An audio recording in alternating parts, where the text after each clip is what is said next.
আজকের আন্দোলন যে পর্যায়ে দাঁড়িয়েছে, আমরা এই সরকারের কাছে এই মৃত্যুর বিচার চাই না। তাদের যে যৌক্তিক দাবি, সেই যৌক্তিক দাবির জন্য যে আন্দোলন সংগ্রাম চলছে, সেই আন্দোলন সংগ্রামে আমরা সহমত পোষণ করে আসছি। সেটি কখনো পত্রিকায় স্টেটমেন্ট দিয়ে, কখনো সমাবেশ, র্যালি, মানববন্ধনের মাধ্যমে, এবং আজকেও ঢাকা বিশ্ববিদ্যালয়ের সাদা দল সমর্থক শিক্ষক বৃন্দ ডিসি চত্বর থেকে জমায়েত হয়ে র্যালির মাধ্যমে এই র্যালিটি শহীদ মিনার পার হয়ে দোয়েল চত্বর হয়ে এই রাজু ভাস্কর্যের সামনে এসে আমরা সমবেত হয়েছি। আমাদের এই সংহতি সমাবেশে উপস্থিত রয়েছেন ঢাকা বিশ্ববিদ্যালয়ের শিক্ষক বৃন্দ এবং রয়েছেন আপনারা সামনে উপবিষ্ট সাংবাদিক বৃন্দ। লজ্জা এবং ঘৃণায় যেন কোনো কিছুই বলতে পারি না,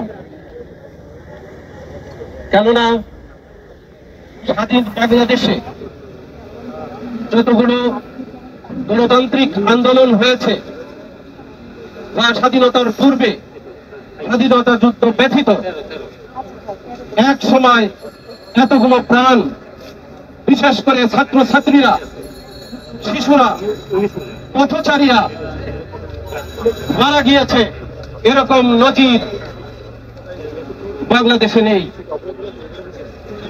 আমি শুরুতেই, আমার বক্তব্যের শুরুতেই এই চলমান আন্দোলনে যারা মারা গেছেন, যারা শহীদ হয়েছেন, তাদের প্রতি বিনম্র শ্রদ্ধা জানাই এবং তাদের স্মৃতির প্রতি শ্রদ্ধা জানাই।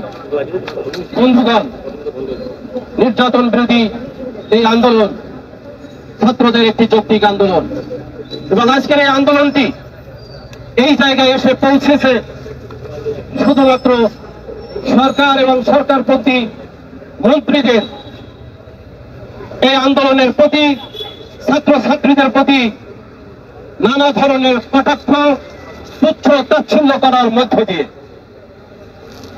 তাদেরকে রাজাকার বানানো হয়েছে এবং এই আন্দোলনের মধ্যে তৃতীয় শক্তি ঢুকেছে, জামাত শিবির ঢুকেছে, এই বলে তাদেরকে নানা ধরনের তুচ্ছ তাচ্ছিল্য করা হয়েছে। এবং আজকের আন্দোলন যে পর্যায়ে দাঁড়িয়েছে, আমরা এই সরকারের কাছে এই মৃত্যুর বিচার চাই না, কারণ যারা হত্যা করেছে তাদের কাছে এই হত্যার বিচার চাওয়ার কোনো যৌক্তিকতা নেই। তারা কি বিচার করবে? এবং এই সরকারের কাছেও কোনো আন্তর্জাতিক কমিটি গঠনের দাবি আমরা জানাই না, কারণ তারা যে কমিটি করবে সেই কমিটিতেও তাদেরই বেহায়া বাহিনী রাখবে, যাতে করে এই তদন্ত সঠিক তদন্ত হবে না। সুতরাং আমরা মনে করি আমাদের যে দাবি আমরা এখানে লিখেছি, বাংলাদেশে এই চলমান আন্দোলনে যে ঘটনা ঘটেছে, যে হত্যা হয়েছে, যে নির্যাতন হয়েছে, যে গণগ্রেপ্তার হয়েছে, রাজনীতিবিদদের যেভাবে গণগ্রেপ্তার করা হয়েছে, তাতে করে এই সরকারের কাছে বিচার চাওয়ার কোনো যৌক্তিকতা নাই। আমরা মনে করি এই সরকারকে পদত্যাগ করতে হবে, এটি আমাদের একমাত্র দাবি। এবং এই সরকার টিকে থাকলে, বন্ধুগণ, আপনাদেরকে শুধু একটি কথাই বলি, এই সরকার টিকে থাকলে এবং এই বিশ্ববিদ্যালয় যদি খুলে দেয়, ছাত্রছাত্রীরা হলে আসে, এই আন্দোলনকারী ছাত্রছাত্রীরা যাদেরকে মোবাইল দেখে এখন চিহ্নিত করা হয়, তাদের উপর কি ভয়াবহ নির্যাতন হবে তা শুধু আমরা কল্পনাই করতে পারি, তাই না আমরা চোখে দেখতে পাবো কিনা। আমরা ঢাকা বিশ্ববিদ্যালয় সহ বিভিন্ন বিশ্ববিদ্যালয়ের হলগুলোতে ছাত্র নির্যাতন শুনেছি,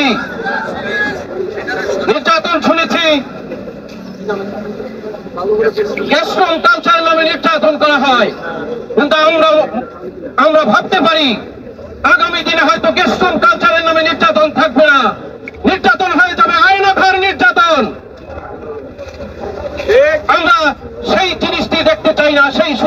সরকারকে দিতে চাই না। সুতরাং আমাদের দাবি, চলমান বৈষম্য বিরোধী আন্দোলনে যে সমস্ত মানুষকে, যে সমস্ত ছাত্রকে, জনগণকে, পুলিশকে হত্যা করা হয়েছে, সাংবাদিককে হত্যা করা হয়েছে, যে সমস্ত সম্পদের ধ্বংস করা হয়েছে, এর সবকিছুর দায় সরকারকে নিয়ে এই সরকার পদত্যাগ করবে এবং একটি জাতীয় সরকার গঠন করবে।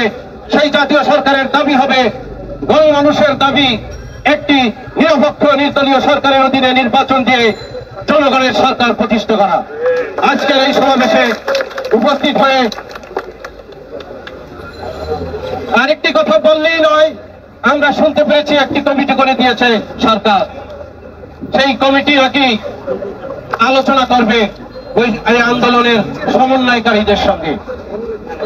তারা কি আলোচনা করবে সেটি আমাদের জানা আছে। আন্দোলনকে ভিন্ন দিকে নেওয়ার জন্যই এই কমিটি করা হয়েছে। ধিক্কার জানাই এ ধরনের সিদ্ধান্তকে এবং প্রত্যাখ্যান করি এই কমিটিকে। আমরা আশা করব কোন সমন্বয়কারী তাদের আলোচনায় অংশ নেবে না, কোন আলোচনায় অংশ নেবে না। আজকের এই সাংবাদিক সমাবেশ এবং র্যালিতে যে সমস্ত শিক্ষকরা অংশগ্রহণ করেছেন, যে সমস্ত ছাত্রছাত্রীরা অংশগ্রহণ করেছেন, সাংবাদিকরা অংশগ্রহণ করেছেন, আপনাদের সবাইকে ধন্যবাদ জানিয়ে আমাদের আজকের র্যালি এবং সাংবাদিক সমাবেশের সমাপ্তি ঘোষণা করছি এবং আগামী দিনের যে চলমান আন্দোলন ছাত্রছাত্রীদের, সেই আন্দোলনে যে যার স্থান থেকে অংশগ্রহণ করব। যতক্ষণ না পর্যন্ত সরকারের পদত্যাগ না হয় ততক্ষণ পর্যন্ত এই আন্দোলন সংগ্রামে আমরা আছি, থাকবো। এই প্রত্যয় এবং প্রত্যাশা ব্যক্ত করে আপনাদের সবাইকে আবারও ধন্যবাদ জানিয়ে এখানে শেষ করছি। আল্লাহ হাফেজ।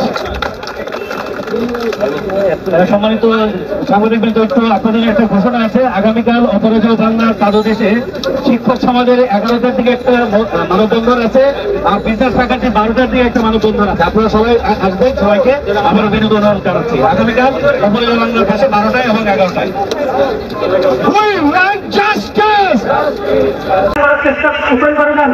যারা ব্যবহারের সামনে আছেন, অভিভাবক, সমন্বয়করা, আপনারা সবাই ব্যাপারটা ফাঁকা করে দেন। চলো চলো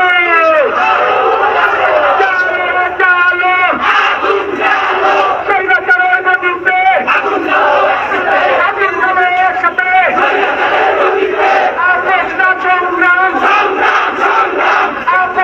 সংগ্রাম আমার ভাই বন্ধ করো।